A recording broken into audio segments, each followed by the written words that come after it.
No momento em que foi traído, Jesus olhou nos olhos de quem o entregou e disse: Amigo. Você consegue imaginar isso? Existe um tipo de dor que não tem nome fácil. Não é a dor de um acidente. Não é a dor de uma perda repentina. É a dor de olhar para alguém que você conhecia, alguém que comeu à sua mesa, que conhecia seus segredos, que sorriu para você, e perceber que essa pessoa te entregou. Essa dor tem um nome antigo: traição. E ela é tão universal, tão profundamente humana, que atravessou milênios e ainda hoje consegue parar uma pessoa no meio de uma tarde comum, trazendo à tona uma lembrança, um nome, uma cena que ela jurava ter esquecido. Você já passou por isso, ou está passando agora, ou vai passar, porque ninguém chega ao fim de uma vida sem ter sido decepcionado por alguém em quem confiava. A questão nunca foi se isso vai acontecer. A questão é, o que você faz com isso quando acontece? E antes de mergulharmos nessa reflexão, se você chegou até este canal pela primeira vez, se inscreve no Mensagens da Alma e ativa o sininho. É uma forma simples de continuar recebendo palavras que chegam na hora certa. Para muita gente, o Sábado Aleluia tem um significado que foi passado de geração em geração de uma forma bastante específica. É o dia de malhar o Judas, de construir um boneco, encher de palha, colocar na rua e destruí-lo publicamente. Uma espécie de ritual coletivo de punição, de descarga, de condenação simbólica. Mas aqui está uma pergunta que raramente alguém faz. Isso tem alguma coisa a ver com o que Jesus ensinou? Porque se tem uma coisa que o Evangelho deixa absolutamente clara, em palavras, em atitudes, em cada escolha que Jesus fez até o último momento de sua vida, é que ele não veio para condenar.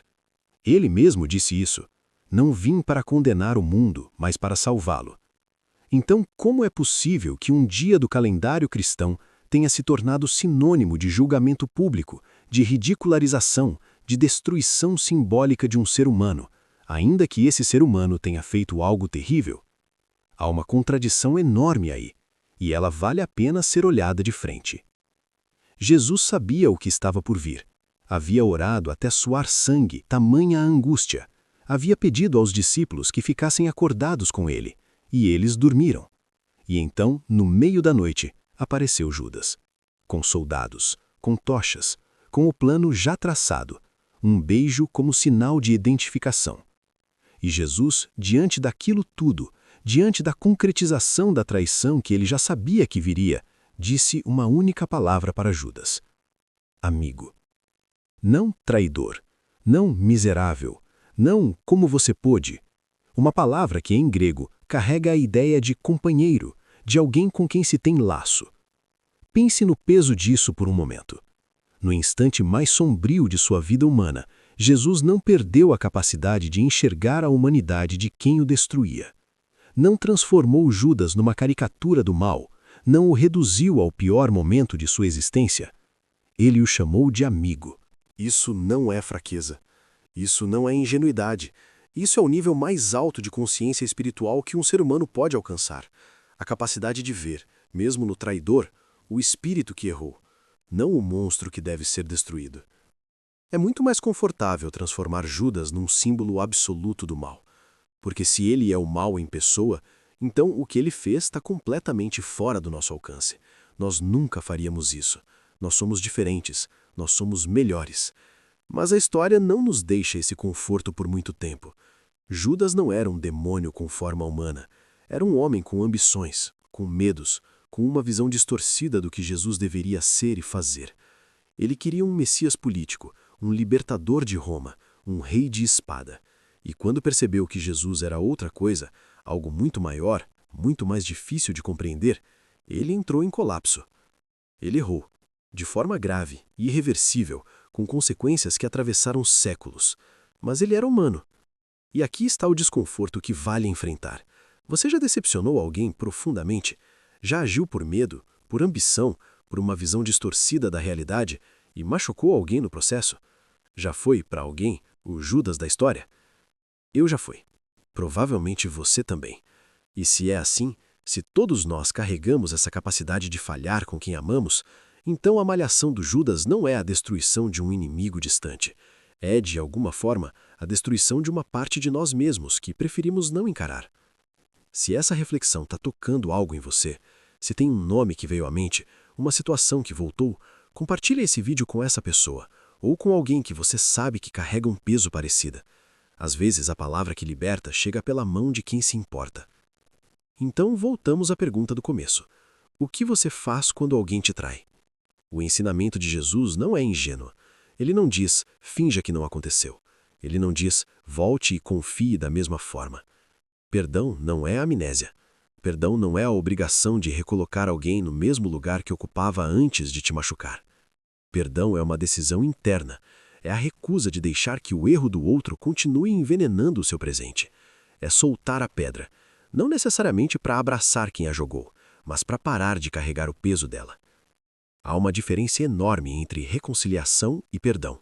Você pode perdoar alguém sem retomar o relacionamento, pode liberar sem expor, pode desejar o bem sem conviver. Essas são escolhas suas, legítimas, que dependem do contexto e da sua segurança. Mas o ressentimento, esse sim, não tem versão saudável. Ele não pune quem errou, ele consome quem o carrega. Há um ensinamento espiritual profundo que diz que quando enviamos pensamentos de raiva e rancor a alguém, somos nós os primeiros a sentir o efeito dessa energia. A corda não machuca apenas quem a amarra, ela queima as mãos de quem a segura. Soltar não é perder, é se libertar. O Evangelho traz uma instrução que pouquíssimas pessoas levam a sério na prática. Resolva os conflitos enquanto há tempo.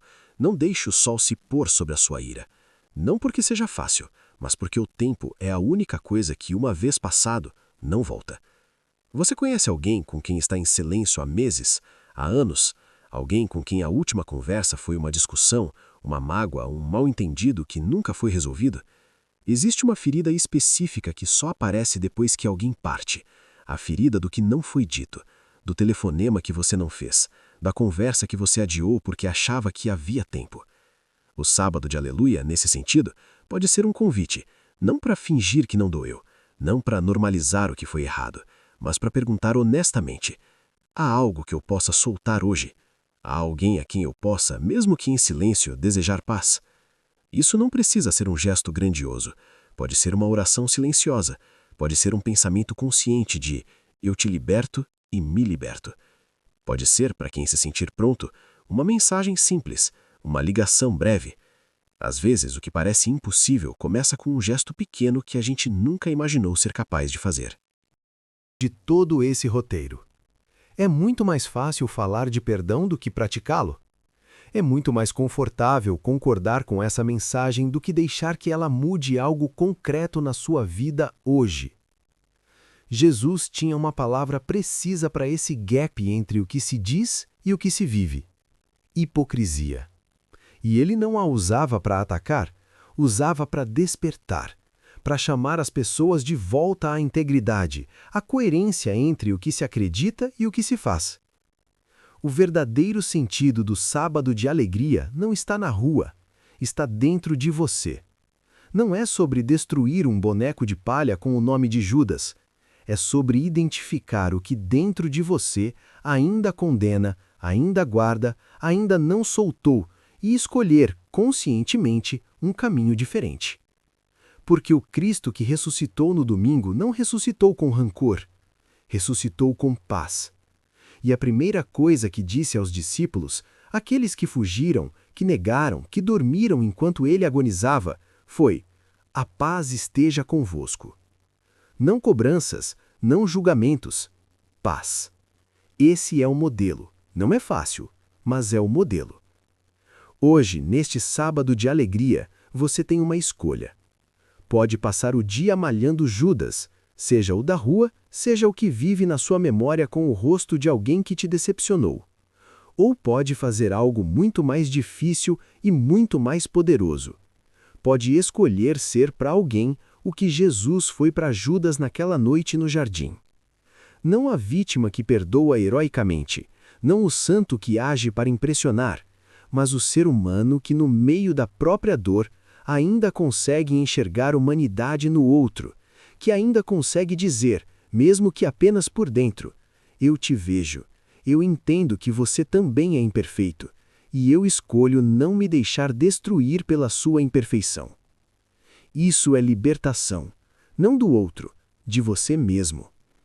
O amor que Jesus demonstrou não era sentimental, era radical. Era a decisão de não deixar que o pior do outro se tornasse o pior de si mesmo. Que esse sábado de alegria seja para você o dia em que algo pesado foi soltado. O dia em que uma mágoa antiga encontrou finalmente um lugar para descansar. E que o domingo de ressurreição que vem depois, na Páscoa e na vida, te encontre um pouco mais leve, um pouco mais livre, um pouco mais inteiro. Deixa nos comentários, tem alguém na sua vida com quem você sente que precisa fazer as pazes, mesmo que seja só internamente? Escreve aqui, esse espaço é seguro.